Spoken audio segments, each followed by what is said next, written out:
നമസ്കാരം. പുതിയ ഒരു വീഡിയോയിലേക്ക് സ്വാഗതം. നമ്മൾ കാർബോഹൈഡ്രേറ്റ് വേണ്ട എന്നുള്ളവർക്ക് പറ്റിയ ഒരു ഇഡ്ഡലിയാണ് ഇന്നത്തെ നമ്മളുടെ വീഡിയോ. അതിനായി ഒരു ഗ്ലാസ് അല്ല, നമ്മൾ ഏത് കപ്പാണോ നിങ്ങൾ എടുക്കുന്നത് അതനുസരിച്ച് എടുത്തോളൂ കേട്ടോ. ഈ മഞ്ഞ കപ്പിലാണ് ഞാൻ എടുത്തിരിക്കുന്നത്. 1 കപ്പ് ഉഴുന്ന്, അതേപോലെ തന്നെ 1 കപ്പ് ചെറുപയർ പരിപ്പും എടുത്തിട്ടുണ്ട്. ഇത് രണ്ടും ഒരു 2 മണിക്കൂർ കുതിർക്കാൻ വയ്ക്കുക. ഈ പരിപ്പ് ഒരുപാട് സമയം കുതിരാൻ അനുവദിക്കരുത്. ഒരുപാട് സമയം നമ്മൾ വെള്ളത്തിലിട്ട് കഴിയുമ്പോൾ ഒരു വല്ലാത്ത സ്മെല്ല് വരും. അതുകൊണ്ടാണ് കുറച്ച് സമയം, ഒരു 2 മണിക്കൂർ കഷ്ടിച്ച് നമ്മൾ വെള്ളത്തിലിട്ടാൽ മതി. അതിനുശേഷം നമുക്ക് ഇത് രണ്ടും സെപ്പറേറ്റായി അരച്ചെടുക്കുകയാണ് വേണ്ടത്. നമുക്കൊന്ന് വെള്ളത്തിലിട്ട് കുതിർത്ത് വയ്ക്കാം. ചെറുപയർ പരിപ്പും ഉഴുന്നും നന്നായി കുതിർന്ന് കഴിഞ്ഞു. ഇനി നമുക്ക് പ്രത്യേകം അരച്ചെടുക്കാം. ഉഴുന്നൊന്ന് അരഞ്ഞു കഴിഞ്ഞു. ഇനി നമുക്ക് പാകത്തിന് ഉപ്പും കൂടി ഇട്ട് അരച്ചെടുക്കാം.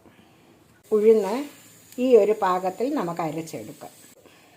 ഈ ഉഴുന്ന് മാവിലേക്ക് ചെറുപയർ പരിപ്പ് അരച്ചതും കൂടി 2 ചേരുവകളും കൂടി ചേർത്ത് നന്നായി നമുക്കൊന്ന് ഇളക്കി യോജിപ്പിക്കാം. ഇഡ്ഡലിയൊക്കെ ഉണ്ടാക്കുമ്പോൾ നമ്മൾ അരച്ചൊരു 7-8 മണിക്കൂർ വെച്ച് കഴിയുമ്പോഴേ നന്നായി ഫെർമെൻറ്റേഷൻ ആവുകയുള്ളൂ. അതുപോലെ തന്നെയാണ് ഇതും നമുക്കൊരു 8 മണിക്കൂർ വരെ വെച്ചിരിക്കാം. അപ്പോൾ മാവ് നന്നായി മുകളിലേക്ക് പൊന്തി വന്നിട്ടുണ്ടാവും. അതിനുശേഷം വേണം നമുക്ക് ഇഡ്ഡലി ചുട്ടെടുക്കാൻ. പ്രോട്ടീൻ ഹെൽത്ത് ഇഡ്ഡലി തയ്യാറാക്കുന്നതിനായി നമ്മൾ 8 മണിക്കൂറിന് മുമ്പ് ചെറുപയർ പരിപ്പും ഉഴുന്നും കൂടി അരച്ച് വെച്ചതാണ്. ഇതാണ്ടോ, നിങ്ങൾക്ക് കാണാൻ നന്നായി മാവുതാണ്ടോ പൊന്തി വന്നിരിക്കണുണ്ടോ. ഇനി ഇത് നന്നായി ഒന്ന് ചേർത്തിളക്കുക. എണ്ണ പുരട്ടി വെച്ചിരിക്കുന്ന ഇഡ്ഡലി തട്ടിലേക്ക് മാവുകൾ കോരി ഒഴിക്കാം. ഇഡ്ഡലി തട്ടിലേക്ക് മാവ് ഒഴിച്ചതിന് ശേഷം ഒരു കുക്കറിലേക്ക് നമ്മൾ ഈ മാവ് വെച്ച് കൊടുക്കാം. ഒരു 7-8 മിനിറ്റ് ആവി കയറ്റി എടുക്കാം. വെയിറ്റ് ഇടാതെ വേണം വേവിച്ചെടുക്കാൻ. ഇഡ്ഡലി ഉണ്ടാക്കുന്നത് പോലെ സോഫ്റ്റായിട്ട് ഇഡ്ഡലി നന്നായിട്ട് പൊന്തി വന്നിട്ടുണ്ട്. ഒന്ന് ആറിയതിന് ശേഷം വേണം നമുക്ക് നന്നായി ഇളക്കിയെടുക്കാൻ.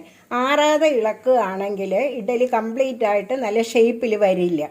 അതുകൊണ്ട് ഇതൊന്ന് ആറിയിട്ട് വേണം എടുക്കാൻ. പക്ഷേ ഒരുപാട് സമയം അടച്ചു വെക്കരുത്. അതാണ് നമ്മൾ പ്രത്യേകം ശ്രദ്ധിക്കേണ്ടത് ഇഡ്ഡലി തയ്യാറാക്കുമ്പോൾ.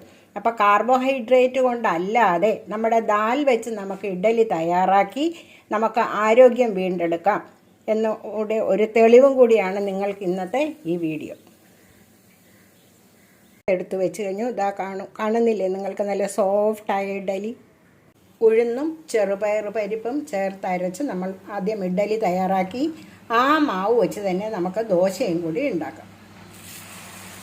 പരന്ന് വരും, നല്ല കനം കുറച്ച് പരത്തിയെടുക്കുകയും ചെയ്യും. പരത്തി കഴിഞ്ഞു. ഇനി അല്പം മല്ലിയില ഇട്ട് കൊടുക്കുക. 1 നുള്ള് മുളക് പൊടിയും മുകളിലേക്ക് ഇട്ട് കൊടുക്കുക. 1 സ്പൂൺ വെളിച്ചെണ്ണയും കൂടി ഒഴിച്ച് കൊടുക്കുക. അപ്പോൾ ദോശയും ഇഡ്ഡലിയും എല്ലാം വളരെ നന്നായി വന്നിട്ടുണ്ട്.